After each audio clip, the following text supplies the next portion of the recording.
हमने वहां से जो कचरा था वो UR2 में भी डाला है, दिल्ली मुंबई हाईवे में भी डाला। मैं आ रही हूँ सर उस पर, क्योंकि लोगों को ये जानना बहुत जरूरी है कि आप कचरे का क्या करें कि वो कचरा भी कम हो रहा है। ये भी बड़ा सवाल है। कचरा बहुत है। सर, आप लोगों को सपने की दुनिया में ले जाते हैं। ऐसे सपने हैं आपके जो आपने देखे हैं, और जो आप लोगों से जब बात करते हैं तो ऐसा लगता है कि एक दिन हाइड्रोजन से कार चलेगी, एक दिन इलेक्ट्रिक कार जो है वो 1000 किलोमीटर जाकर वापस लौट आएगी, रास्ते में बस बैटरी बदलनी है और कुछ नहीं, काम चल जाएगा। और लोग सोचते हैं कि एक दिन एथेनॉल के जरिए फिर से प्रदूषण खत्म हो जाएगा, गन्ना किसान भी मालामाल हो जाएंगे, और दिल्ली से 100 से 150 किलोमीटर की स्पीड पर बिना कहीं रुके या बिना किसी जाम में फंसे कोलकाता, चेन्नई, मुंबई, ये सब आधे समय में घूम के लोग आ जाएंगे। एक दिन दिल्ली से यमुना में किसी मोटर बोट में बैठेंगे और संगम से होते हुए बंगाल तक 100 किलोमीटर प्रति घंटे में घूम आएंगे। ये सब सपने हैं सर, ये वाकई में हकीकत भी हो सकते हैं। क्योंकि मैंने एक इंटरव्यू में आप देखा था, आपने बताया भी था कि जब मैं बताता था कि किस तरह से ये सब प्लान हो सकता है, तो शायद अरुण जेटली जी का आपने नाम लिया था कि ये कैसे होगा, और आपने जब ये कर दिया तो उन्होंने कहा कि वाकई में आप सपने पूरे कर सकते हैं। तो ये सपने पूरे होंगे सर? मैं आज आपको बता दूं, आपने मुझे रिसीव किया जी, तो मैं जिस गाड़ी में बैठकर आया था वो हाइड्रोजन की गाड़ी थी, और अभी यही है खड़ी। तो मैं जो बात कहूं, जो नहीं हुई ऐसी कोई बात नहीं जो आप मुझे बताएं। हर बात, हाँ एक बात जरूर है, कुछ डिपार्टमेंट अब मेरे पास नहीं है, प्लानिंग में हुआ है वो। पर पहली बात तो ऐसी है कि दिल्ली में ये जो सबसे बड़ा प्रदूषण पेट्रोलियम फॉसिल फ्यूल के कारण होता है। मैं एक विषय इंपॉर्टेंट है जो आपको बता देता हूं। हमारे देश में 16 लाख करोड़ का फॉसिल फ्यूल इंपोर्ट होता है, पेट्रोल, डीजल, गैस। यानी इकोनॉमिक पॉइंट ऑफ व्यू भी चैलेंज है और पर्यावरण का भी चैलेंज है। अब हमने इथेनॉल पर, मेरे पास गाड़ी है इनोवा, वर्ल्ड की पहली गाड़ी है, यूरो 6 के इमिशन नॉर्म्स को पूरी करती है। आज मैंने लेके आया, वो भी है। और उसमें से इथेनॉल जो होता है वो 60% बिजली तैयार करता है और 40% इथेनॉल पे चलती है। तो पेट्रोल का एवरेज रेट 25 रुपए लीटर पेट्रोल आएगा। तो नेचुरली उसमें इकोनॉमिक एडवांटेज भी है। हाइड्रोजन जो है वो हमारे देश में फ्यूचर का फ्यूल है और हमारा प्रयास है कि $1 का हाइड्रोजन आएगा। तो $1 पर अगर हाइड्रोजन आएगा तो 4 लीटर के बराबर डीजल के बराबर है। तो 80 रुपए में आप समझिए कितना फायदा होगा और प्रदूषण नहीं होगा। फिर इलेक्ट्रिक पर, मुझे अब आप लोग भूल गए, मुझे सब पत्रकार पूछते थे, यहां तक कार्टून भी छपा था कि इलेक्ट्रिक की गाड़ी रास्ते में बंद पड़ी है, गडकरी जी के कहने पर गाड़ी ली और धक्का मार रहे लोग क्योंकि चार्जिंग खत्म हुआ। सर मैं भूली नहीं, ये तो दर्द है। कई बार सोचती हूँ कि ऐसे चले जाए इलेक्ट्रिक कार पर, लेकिन फिर ये चिंता होती है कि जितने पेट्रोल पंप्स दिखाई देते हैं उतने चार्जिंग स्टेशन नहीं दिखाई देते हैं। चार्जिंग स्टेशन की जरूरत ही नहीं। एक स्टडी किया गया था कि एक स्कूटर दिन में कितना चलता है, तो बजाज और टीवीएस ने किया 24 से 28 किलोमीटर चलता है, और स्कूटर चार्ज है 125 किलोमीटर के लिए। रात को घर में आओ लगा दो तो प्रॉब्लम नहीं। कार अब 450 किलोमीटर तक चार्जिंग होता है। कार एवरेज चलती कितनी है? 100-125 किलोमीटर। हाँ, प्रॉब्लम कहाँ है कि दिल्ली से जयपुर, दिल्ली से हरियाणा या हरिद्वार, या दिल्ली से देहरादून, या दिल्ली से चंडीगढ़ जाना है तो आपको प्रॉब्लम है। अब हम 670 रोड साइड एमिनिटीज बना रहे जिसमें चार्जिंग स्टेशन है। आप वहां जाकर थोड़ा सा चाय पानी नाश्ता करिए, उतने गाड़ी चार्ज हो जाएगी। तो आज देश में 85,000 बसेस निर्माण करने की हमारी क्षमता है, और आने वाले 2 साल में देश में 1.5 लाख इलेक्ट्रिक बसेस आ रही। अब दिल्ली में भी आप देखो, आप किसी भी शहर में, Mumbai double decker electric bus मैंने लॉन्च की। अब टाटा और लेलैंड के diesel petrol engine, IC engine में हाइड्रोजन डालने की व्यवस्था हो गई। अभी मैं बंगलोर में कंस्ट्रक्शन इक्विपमेंट के एग्जीबिशन का मैंने इनॉग्रेशन किया। जेसीबी ने खुद मेरे घर पर 10 दिन पहले पूरा सीएनजी पर चलने वाला जेसीबी लॉन्च किया। और इस जेसीबी, अब आपको एक बात बताता हूं, दैट इज वेरी इंटरेस्टिंग। हाँ, बाद में इतनी इलेक्ट्रिक और हाइड्रोजन और इथेनॉल पर सब कन्वर्ट हो रहे हैं। हमारे यहाँ 1 लाख करोड़ की इंडस्ट्री केवल कंस्ट्रक्शन इक्विपमेंट की है, जो पूरी तरह अभी बायोफ्यूल और अल्टरनेटिव फ्यूल की तरफ जा रही है। पंजाब हरियाणा में करीब 180 प्रोजेक्ट ऐसे जो परली से बायो सीएनजी और बायो एलएनजी बनाने का काम शुरू है। 36 प्रोजेक्ट पूरे हो गए हैं। तो परली जलेगी नहीं तो आप क्या प्रॉब्लम रहेगा। और मैं ये मानता हूं कि एक समय सब हवाई जहाज किसानों ने तैयार किए हुए बायोफ्यूल पे जाएगी। अब 3 साल पहले 26 जनवरी के कार्यक्रम में हमारे फाइटर जेट और हेलीकॉप्टर 100% बायो एविएशन फ्यूल पे चले। अब श्रीलंका हमसे इथेनॉल मांग रही, बांग्लादेश मांग रहा है। सर उनका तो फायदा हो रहा है, लेकिन दिल्ली में बहुत सारे ऐसे लोग हैं जो ये कहते हैं कि हमने तो नई गाड़ियां खरीदी थी डीजल की और अब वो जल्दी वक्त से पहले पुरानी हो रही है क्योंकि सरकार उन्हें पुराना कर रही है। हालांकि रजिस्ट्रेशन नंबर जो होता है साल का वो उनके पास होता है, उसके बावजूद भी। तो ये सवाल भी मुझे लगता है आज बहुत सारे लोग ऐसे हैं जो ये जानना चाहते हैं और आपसे डायरेक्ट सुनना चाहते हैं कि इसका सोल्यूशन क्या है।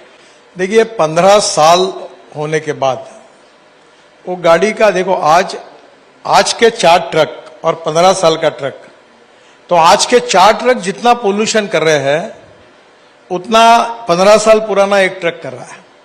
दूसरा मैं आपको एक बात बताता हूं, इसमें इकोनॉमिक्स भी है। मैं जब कॉलेज में पढ़ता था तो बजाज स्कूटर को 7 साल लगते थे वेटिंग लिस्ट से, आपको शायद याद नहीं होगा। तो किसी के शादी में दहेज में स्कूटर मिलती थी तो लोग बोलते थे कि ससुरे की बड़ी पहुंच है, ये स्पेशल स्कूटर मिली है। इतना नंबर ला, प्रिया उनकी चेतक स्कूटर आती, बहुत उसका ये था।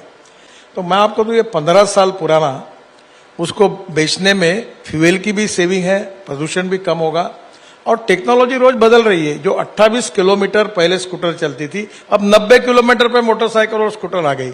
तो 1 लीटर में 28 का और 90 का फर्क पड़ेगा। आपने तो दिल्ली और पंजाब के बीच की लड़ाई मतलब जो है वो मुझे लगता है कि देखिए ये जो सॉलिड वेस्ट और लिक्विड वेस्ट मैनेजमेंट, अब आप 8 साल पहले, मैं जहां से सांसद हूं नागपुर से, हमारा सीवेज वाटर टॉयलेट का पानी मैं महाराष्ट्र सरकार के बिजली जनरेशन कंपनी को बेचता हूं। आपको 300 करोड़ रुपए मिल रहे हैं हमको। सर आपने कचरे का भी इस्तेमाल कर लिया, टॉयलेट के पानी का भी इस्तेमाल कर लिया, कितनी सारी चीजें जो वेस्टेज वाली है। और मैं वही देख रही हूँ डिटेल्स की, कितनी सारे मतलब ये वेस्ट पर आप किस तरह से वर्किंग कर रहे हैं। ये सिर्फ आपका आइडिया है क्योंकि पहले भी और मंत्रालय मतलब इसी मिनिस्ट्री में और भी मंत्री रहे हैं, कई बार तो ये परेशानियां आती रही हैं कि फंड्स की कमी है, ये परेशानी है, और कई बार तो हाईवे के तक के काम रुक जाते थे। हमने सालों साल देखा है कि हाईवे के काम रुके हुए हैं, लेकिन अब आपके पास कहां से ये फंड्स किस तरह से मैनेज हो रहे हैं? देखिए पहली बात तो ऐसी है कि 2 इंपॉर्टेंट विजन है। One is knowledge to wealth. अब वित्त मंत्री जी ने अपने भाषण में सर्कुलेशन इकोनॉमी की बात की थी। अब ये जो 30 लाख टन डांबर इंपोर्ट हो रहा है, अगर बायोटेक्नोलॉजी का उपयोग करके बायोमास जनरेट होगा तो किसान आज अन्नदाता है, फिर ऊर्जा दाता है इथेनॉल के कारण, फिर बिटुमिन दाता, अब हवाई ईंधन दाता। जैसे पहले इन्वायरमेंट, ये जो मैं आपको तो ये कोई मैं अकेला नहीं कर रहा हूं, सबके सहयोग से होता है। तो पहले हमारे देश में इंपोर्ट करना टायर को बैन किया गया था।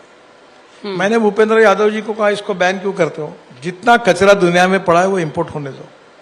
हम कचरे में वेस्ट टू वेल्थ करेंगे और वेस्ट टू वेल्थ करने में भी वो टायर भी ले सकते हैं, गाड़ियां भी आ सकती है, aluminium, copper, steel, plastic, rubber सब रिसाइकल होता है। सर आपको भूपेंद्र यादव फोन करके ये नहीं कहते कि मेरे मंत्रालय का काम भी आप करते हो?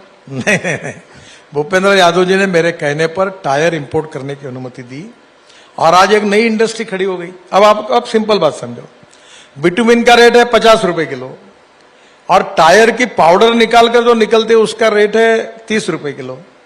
रबराइज बिटुमिन से रोड की क्वालिटी और राइडिंग क्वालिटी सुधरती है। तो मुझे लगता है इसमें बचत है और ये इंपोर्ट सब्स्टिट्यूट है। कर अगर 30 लाख टन, अगर हमने 7% प्लास्टिक और 15% रबर पाउडर अगर बिटुमिन में डाली, तो अभी मैंने ऑयल कंपनी की मीटिंग बुलाई और उनको कहा आप ही खरीद लो। अच्छा। और सब लोगों से रबर पाउडर प्लास्टिक खरीदो, आप ही ऐड करो, एक ग्रेड बना दो और हमको दे दो। तो मैं ये मानता हूं कि इंपोर्ट बचेगा तो देश का फायदा होगा। सर इसी के साथ थोड़ा सा आए दिन ना बहुत सारे वीडियोस सामने आ जाते हैं कि टोल पर झगड़े का, ये करते वो करते हुए, तो ये टोल पर पैसा देना पूरा सिस्टम कब लोगों को लगता है कि टोल फ्री हो जाएगा और गाड़ी सीधे जाएगी? और आपको चिंता होती है इस तरह के वीडियोस जब दिखाई देते हैं, खासतौर से क्योंकि आप एक तरफ इंफ्रास्ट्रक्चर को बढ़ा रहे हैं, दूसरी तरफ ये प्रैक्टिकल प्रॉब्लम्स हैं? देखिए अभी टोल के ऊपर टोल कभी नहीं जाएगा। If you want good services you have to pay for it. अगर यही कार्यक्रम आप रामलीला मैदान पे करते तो फुकट में हो जाता है। जब यहाँ कर रहे तो ये एसी, फर्नीचर, पगार तो पैसे तो देना पड़ेगा। इतने रोड बना रहे तो नेचुरली हम लोग और अरुणाचल, मेघालय, त्रिपुरा वहां तो प्रॉब्लम भी है कि वहां इकोनॉमिक वायबिलिटी नहीं है, ट्रैफिक डेंसिटी नहीं है, तो हमें टोल होगा। पर अब हम ये जो सिस्टम ला रहे हैं शायद मार्च के पहले आ जाएगी कि सैटेलाइट टोल सिस्टम से आपके नंबर प्लेट, आप जहां से एंट्री करोगे रोड पर वहां से फोटोग्राफ निकल जाएगा और जहां आप निकलोगे वहां से निकलकर उतना पैसा आपके बैंक अकाउंट से निकल जाएगा। तो आपको ना रुकना है, ना कोई रोकेगा, ना कोई झगड़ा है, ना कोई विवाद है। तो एकदम जितना रोड यूज किया उतना ही टोल देना पड़ेगा। ये सिस्टम मार्च तक लाने की हमारी कोशिश है। तो मतलब अच्छी सुविधाएं चाहिए तो आपको पैसा देना ही होगा।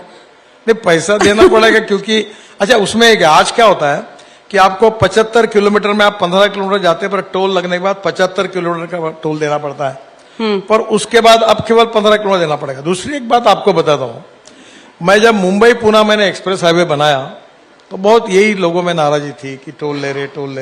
तब पहला ही प्रोजेक्ट था, तो मुंबई से पुणे आने के लिए 10 घंटे लगते थे, अब लोग 2 घंटे में आते हैं। तो 8 घंटे जो बचे उतना डीजल पेट्रोल बचा, उतना टाइम बचा, उतने पैसे में थोड़ा टोल दिया तो बिगड़ा क्या। ये विकास तो बहुत बड़ा है, लेकिन जो इन्वायरमेंटलिस्ट है उनका ये कहना होता है कि विकास कई बार इतना हो तो विनाश की तरफ जाता है।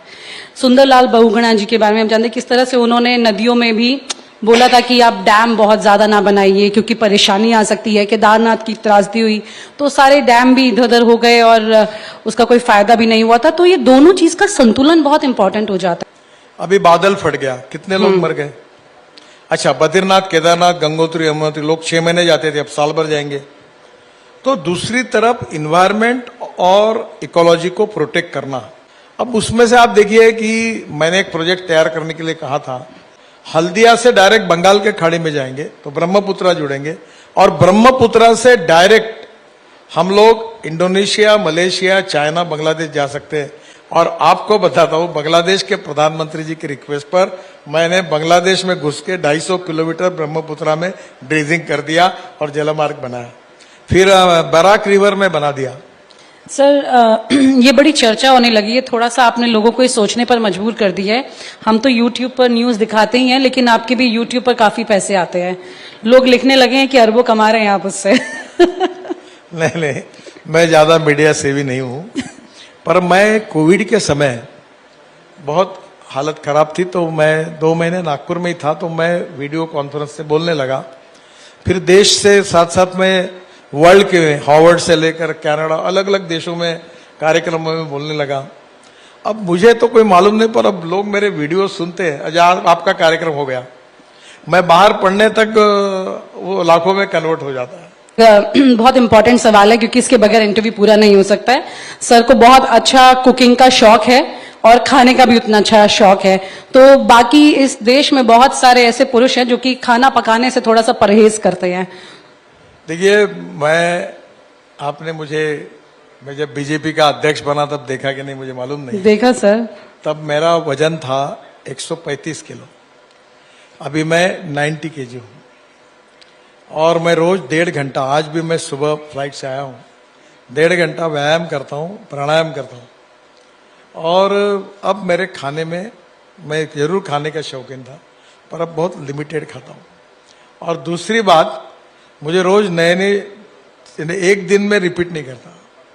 आज चाइनीज खाया तो कल ये तो पर मैं थोड़ा खाता हूं, पर उसकी गड़बड़ी में खा कर रहा हूं। ये बुखारा में गया था आईटीसी में 3 दिन पहले, वो दही के साथ वो कुकुम्बर की चटनी और वो सब मैंने इतना खाया कि अभी मेरे को इन्फेक्शन हो गया। तो मेरी पत्नी डटा रही थी कि तुम दही रात को कर्ड क्यों खाते हो। ये मेरे नाती है, ये अमेरिका से आया है, इन दोनों को लेके मैं बुखारा गया था। हाँ। उस दिन से मेरी प्रकृति भी गई, तो अब पर मैं थोड़ा सा कंट्रोल करके खाता हूँ। और मैं बनाता हूँ, कोविड में मुझे बहुत चीजें बनाने का समय मिला तो मैं सीखने लगा। हमारे यहाँ संतरे का सूप बनता है। सूप? हाँ, जूस तो पता है, ऑरेंजेस का। अच्छा। तो बहुत नई नई चीजें, मैं 4-5 शेफ है, सब प्रकार की चीजें कभी मैं भी बनाता हूँ, वो भी बनाता हूँ, तो शौकीन हूँ बनाने। और आपको शादी की सालगिरह मुबारक हो। आज सर की शादी की सालगिरह भी है। बहुत बहुत मुबारक हो सर।